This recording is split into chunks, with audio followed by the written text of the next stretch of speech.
শেষ করে ঈশ্বরচন্দ্র কলকাতায় আসেন। সেকালে রেলগাড়ি, বাস কোনো যানবাহনই ছিল না। এই ছোট্ট বালক অর্থাৎ ঈশ্বরচন্দ্র বাবার হাত ধরে 90 কিলোমিটার পথ হেঁটে কলকাতায় আসেন।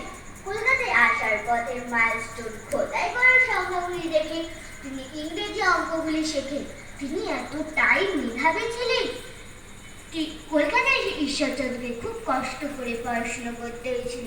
তিনি এই বয়সে নিজেদের জন্য রান্না করা, কাপড় কাচা, বাসন মাজা এই কাজগুলি করতেন। কিন্তু তিনি পড়াশোনাকে কখনো অবহেলা করেননি। ঘরে প্রদীপের অভাব থাকলে তিনি রাস্তার গ্যাসের আলোতে বসে পড়াশোনা করতেন।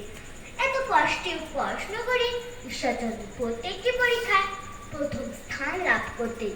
ঈশ্বরচন্দ্র 20 বছর বয়সে কলকাতার সংস্কৃত কলেজের সকল পরীক্ষায় সসম্মানের সঙ্গে পাশ করেন।